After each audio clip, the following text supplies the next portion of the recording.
No. Listen, y'all. These kids want to act up in school, want to go to school and embarrass you, want to make like they got no home training. So I told my son, don't go to school and embarrass me no more. I take care of you, son. I give you anything you want. I discipline you. But you're going to embarrass me like this? No, so now I'm going to cut his hair, send him to school with a bald head.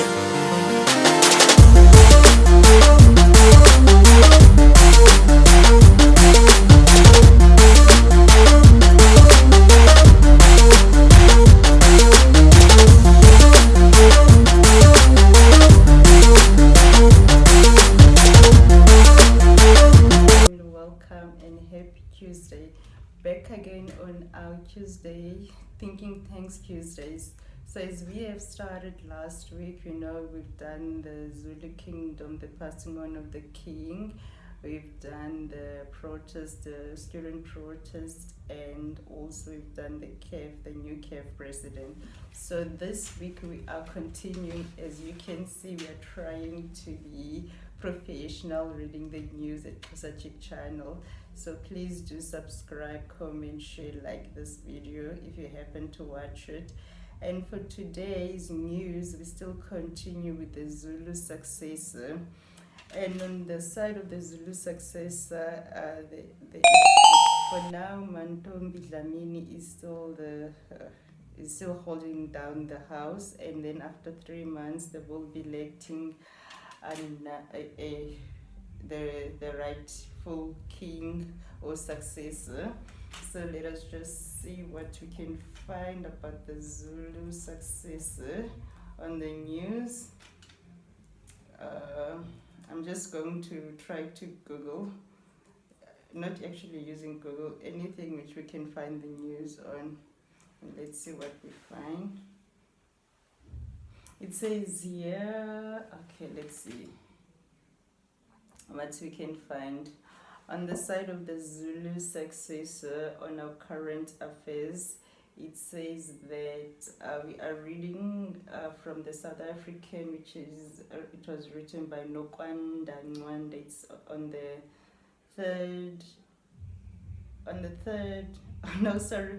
19th of March. Okay, let's see what she has to say about it. Says a good Zwelitin, who is next in line for the throne. Okay, it's the question that has been on almost everyone's lips since the announcement of King Goodwill Zwelithini's death on Friday, 12 March 2021, who will be crowned the 9th Zulu monarch. While speculation mounts, the Zulu royal family has maintained that it does not know who the next king will be. As you can see, this is like actually an old article, because by now we might have found news. It says Zulu traditional Prime Minister Prince Mangosuthu Buthelezi confirmed that Zwelithini died from COVID-19 related complications at a Durban hospital in KwaZulu-Natal, and soon after, President Cyril Ramaphosa appointed him a special official funeral category, one that comes with military honors. I'm not sure. What else do we have here? It says, who is the next Zulu king? Under normal circumstances, it would have been the eldest son born to the senior of his 6 wives, with whom he had 28 children. Unfortunately, in November 2020, King Goodwill Zwelithini's eldest son, Prince Letukuthula Zulu, was found dead in a complex where he resided in Johannesburg. Prince Letukuthula was the firstborn son and eldest child of the late King Goodwill Zwelithini and Queen Mthokozisi Dlamini. During his memorial on Thursday morning, 18 March, held at the KwaKhetho Mthandayo Royal Palace in Nongoma, King Goodwill Zwelithini's sister, Princess Thembi, said, "This is one question that has been asked the most. People want to know who the next king is. We also don't know who the next king is. Even my brother didn't know. However, we know the individual will be chosen by God," Prince Thembi said. Okay, King Goodwill's possible successor, Prince Misizulu Zulu, the second eldest son of King Goodwill Zwelithini and Queen Mantfombi, born on 23rd September 1964 in KwaHlabisa, KwaZulu-Natal, is one of the strongest candidates for King Zwelithini's successor. Prince Misuzulu is currently pursuing a degree in international studies in Jacksonville, Florida. He is unmarried and has one son. So that might be the next in line for the Zulu people. It might be the next king. I don't know whether it will be called king or what. Will be Prince Misuzulu, which is the second eldest son of King Goodwill Zwelithini and Queen Mantfombi. And he was born on 23 September 1974 in KwaHlabisa. That's what we have for now in the Zulu kingdom. So the possible successor for the Zulu kingdom will be Prince Misuzulu Zulu, and we will only know then after 3 months. So we're waiting for 3 months to be actually for sure that he is the prince. And then our next news now, as we mentioned last week about the protest of the students, our next news we just find out what's been happening with the student protesting. I know the protesting has slowed down this week, and also the police which were involved in the shooting of Mthokozisi got bail, and apparently from what I've heard is they are back at work again. I'm not 100% sure about that, but I heard rumors that they were back at work again. So let's see what we find when we put, should we say Mthokozisi's, let's see what we find when we look at Mthokozisi on our current affairs. So on our current affairs, Mthokozisi, let's try to find the recent. Okay, with Protest Minister Bigwela Kit. Let's see. I want to see if we can find the latest news. Because linked to it says here 23:05:15. I'm trying because I know I've heard the recent which I've heard was that the police got bail and they were back at work again. I'm not sure. Came to see to the cops. Let's just broaden the search.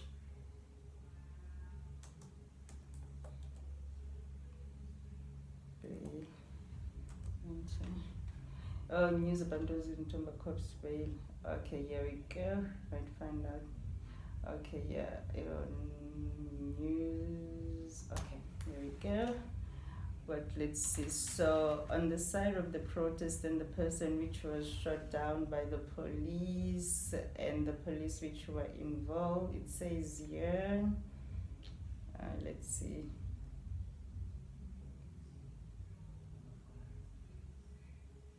Mthokozisi Mtumba murder corpse granted bail by Botu Mulosankwe. That it was written March 26, 2021.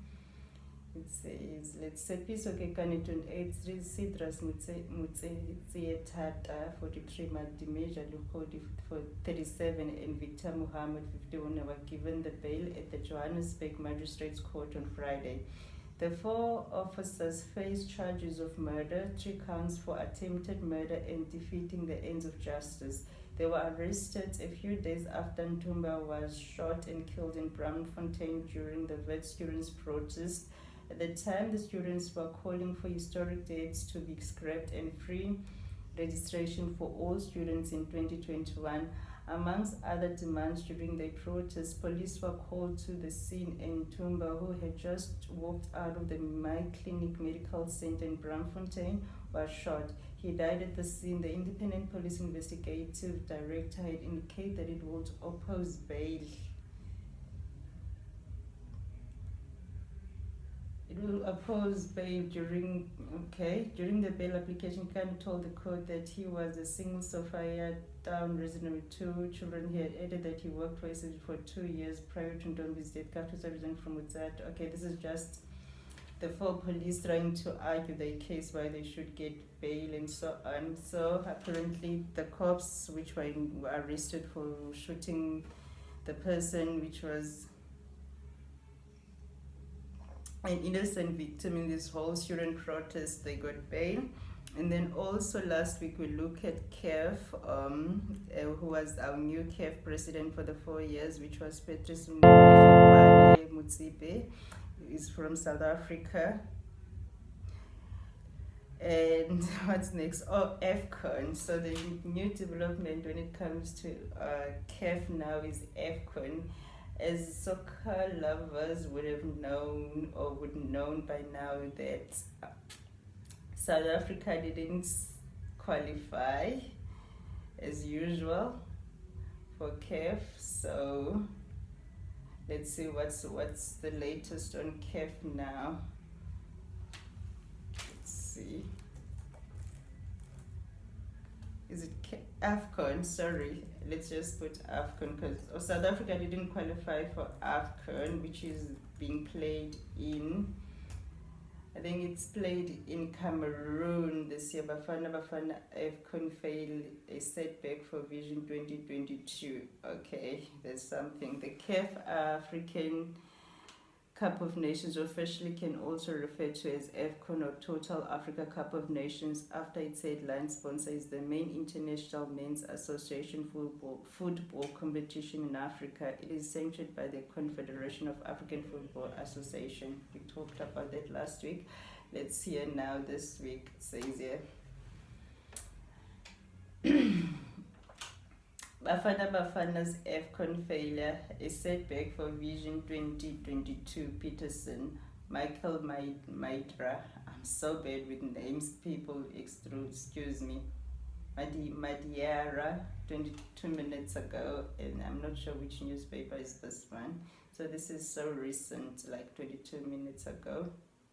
Let's see. It says here.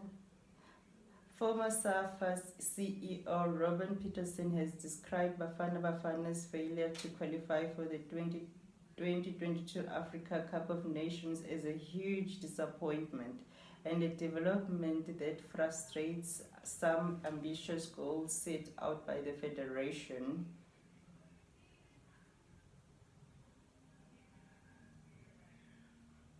Oh my. Okay. I can't seem to get more now. Qualify for the knockout stage. But following a 1-1 draw against Ghana as well, a 2-0 with I think I should skip a bit. I don't know. My mouse just doesn't want to get it right. Anyway, it says here, the current goal was to have strong and qualified to Olympic in 2020, and the core of that squad was to be selected for Bafana Bafana at the AFCON in 2021. From there, some of them were to graduate to the World Cup squad in 2022, but COVID-19 has raised all of those in terms of timing. Okay, we know Bafana Bafana didn't qualify. What a disappointment. That's on the news side of things. So by Bafana Bafana not qualifying, it kind of put the CAF new president place not in a very good start, because just imagine you the president of the federation and your home ground team doesn't even qualify for the actual AFCON games. Anyways, that's Bafana Bafana for you. And then the latest now, which we will be discussing, our current affairs for this week. Okay, we know that the ship which has been stuck in the Zeus Canal has been freed now, it can move. And also we heard that the Marikana, the police which shot down people in Marikana are free, something like that. That's another headache for another day. And then what is interesting to me now is what is happening in Mozambique. So we'll do Mozambique quickly, because there's something really blooming and happening in Mozambique, and apparently it's just coming. What? It is called. Hello.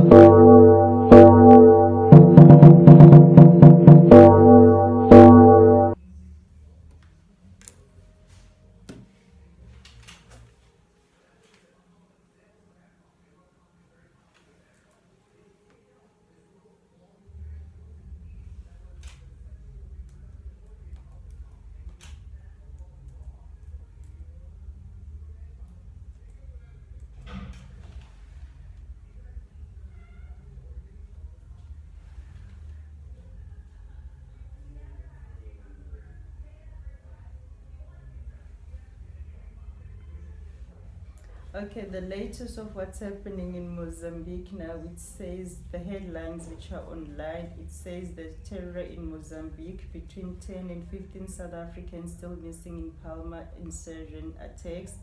Pretoria has counted for 42 of the South Africans caught up in the major insurgent assault on the northern Mozambique town. That was 14 hours ago. And total chaos, survivors tell of insurgent attack in Mozambique, so much trauma. That was 18 hours ago. And UNHCR alarmed at brutal attacks by insurgent armed group in Mozambique. So that's what's really is making headlines now in terms of what's happening in Mozambique. Let's just see somewhere where we can find proper information from the South African side.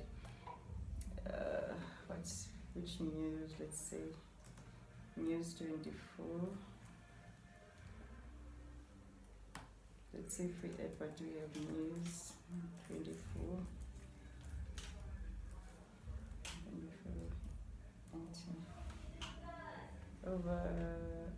It's over 100 people. That's 3 days ago. 3 days ago, Mozambique and politics marks turning point analysis. Okay, Anchor. This was from Anchor a day ago. Mozambique insurgency Palma attacks marks turning point analysis. It says security analysts believe the insurgent attack on Palma in Mozambique marks a significant turning point in the conflict. That's in Anchor. That was courtesy of DSTV. Okay, what's new? What are they saying? Dozens of people who were trapped in northern Mozambique after an attack by insurgents have reportedly been freed. Around 180 people are said to have been trapped in a hotel in the town of Palma as violence that began on Wednesday intensified on Friday, with at least 7 people killed. News 24 is reporting that evacuation by boat of more than 1,200 people among South Africans began earlier on Sunday, but it is believed that more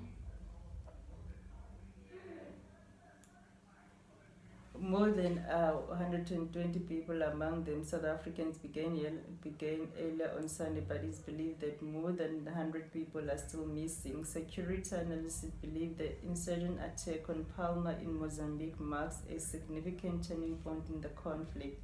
The fighting in Cabo Delgado has left thousands of Mozambicans dead, but the insurgents has mostly been in rural areas.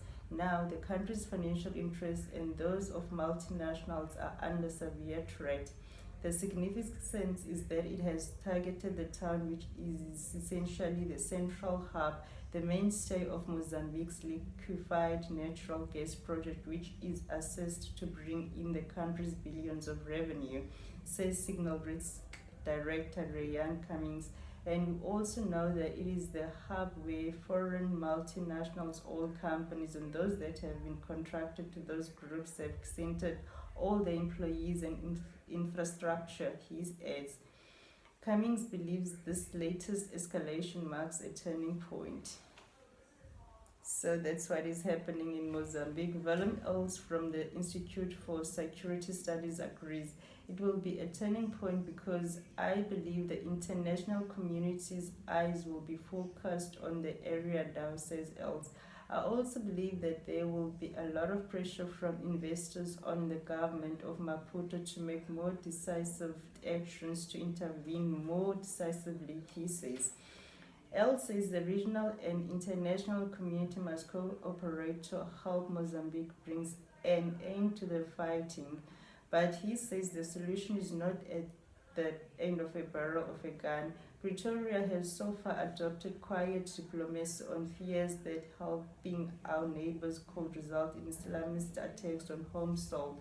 The escalation and the possible deaths of South African citizens could change that.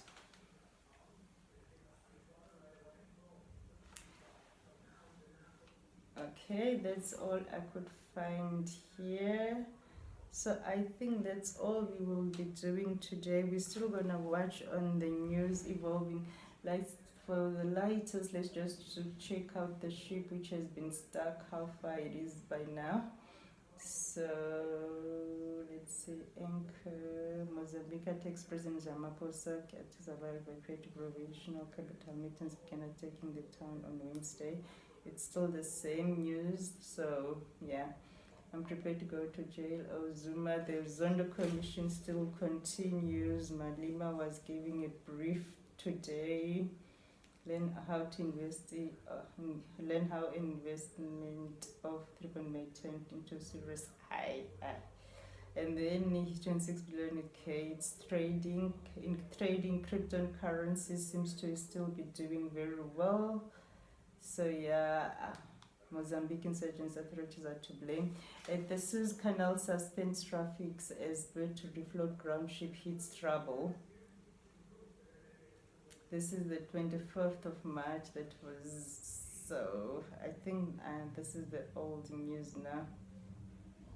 As you can see, on Thursday they were facing extreme difficulty refloating, prompting Egypt to, I think, okay, this is one, we know the story of the Suez Canal saga where the ship was stuck there. A satellite picture released by Planet Lab Inco shows the 59-meter wide contained ship wedged diagonally across the entire canal. Japanese ship leasing firm Shukisen Kaisha said it owned the giant vessel and was facing extreme difficulty trying to refloat it. We know by now that the ship has been released, so the canal is back moving again. But then the only problem is there might be delays in shippings, or yeah, that's the only thing which I heard about the shipping saga. But then my concern is really, what is happening in Mozambique. That one, it's really scary for the fact that it's just right next to, right at home. So we finished with Mozambique. We did, says, here's how alcohol, basically if the courts enforce the law on Jacob Zuma, an apology is not necessary, Indebele activist told. Oh, the other saga was an Indebele activist which was thrown out of the mall for wearing his traditional attires. Yeah, that's the other latest, but then we have heard that a lot of times. And on the ANC side, how can I forget? So on the ANC, the state failed in fictional popularizing. So the other news is now on the ANC and Ace Magashule side of things. That's the other interesting news. Okay, from what I can see here, it is by Farrell Hafaji. I hope I'm saying her name right, but she's a well-known journalist. She has worked in well-known newspapers as well. It says here this, I'm not sure which newspaper is this one, but it's DM. It says the state fails and factional populism rises as the ANC because that's 2 hours ago. And Ace Magashule, if you think ANC Secretary General Ace Magashule is going to step aside in 30 days, as set out in the March 29 statement of the party's National Executive Committee, think again. Today is 105 days since the Integrity Commission report found that the NEC should direct him to step aside after being charged with fraud and corruption 135 days ago. Since then, he has filibustered, huffed and puffed his way through 3 NEC meetings without stepping aside from his role, despite a host of conference and other resolutions by the party that any member criminally charged should do so to protect the movement's warning integrity. He will continue to do so after 30 days, which is an arbitrary deadline designed by President Cyril Ramaphosa to kick the can down the road. That number of days is not in the 14-page step-aside guidelines written by a team led by former President Kgalema Motlanthe, nor is it in the party's step-aside resolution passed at its 54th elective conference at Nasrec. Thereafter, the party can either discipline him for refusing to step aside or find another loophole or process. Okay, that's and she says, my man is not on ace going quietly into the night, but raging against the dying of his political light. Instead, there will be heightened populism. When VET students protested earlier in March, Magashule joined their march to the Constitutional Court. It was a breathtaking act of a strongman populist when you consider the sums.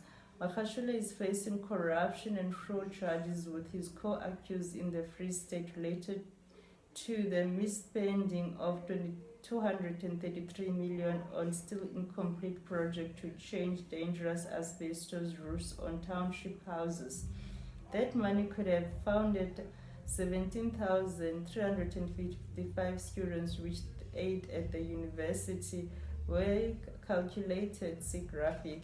It's the price of populism and the opportunity cost of corruption. While Higher Education Minister blames Monday may call student protest an annual soap opera, it is worth bearing in mind that if the ANC government had not squandered more than 1 trillion in time, money and opportunity on state capture, we could have funded a proper tertiary plan for the 67% of young people who are not in education, employment, or for further training. She says, if you do not calculate with every 1 million squandered, you plot the path to state failure. We are now on due to the grand corruption gnawing at South Africa, and if such instrumentalist accounting does not prove the point, then a more prosaic explanation is that the constant factionalism distracts the country's leaders from the important matters of state functionality. The vaccine strategy is a mess because there was no planning to buy stocks early or predict that inoculation would be the next required step. One of the reasons for this is that leaders are engaged in faction fighting or feathering their nest, as the Digital Vibe scandal shows. While the ANC-NEC met for the past 2 days, large parts of Johannesburg economic capital was without power, not because of load shedding, but because the infrastructure is buckling after years of neglect. Factionalism does not only cripple national government, but all provinces and most municipalities too. One of the city power branches put out this statement as the NEC met on Monday, 29 March.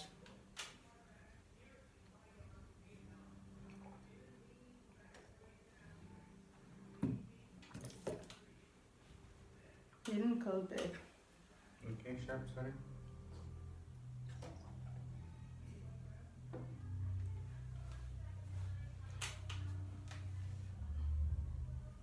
Right now.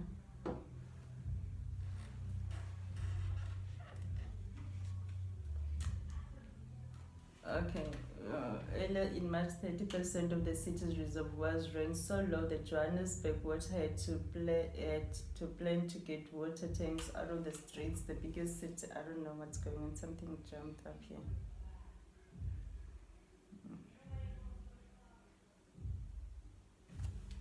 I'm so used to using a touch screen. Okay, this is much better for me. Power is off over a widespread area which includes most of the south as well as the northern suburbs. Earlier in March, 30% of the city's reservoir ran so low that Johannesburg Water to plan to get water tankers out of the streets. The biggest city in the country is a fast approaching state failure. In the rural areas, the state has already failed, and as Estella Ellis has tracked her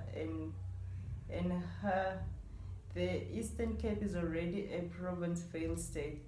As citizens, we intend to treat the ANC factionalism as spectacle, a political game of light and shadows, like a boxing match of Ace versus Cyril. It is much more than the games of the next 30 days and much more dangerous to our beloved country further future than that.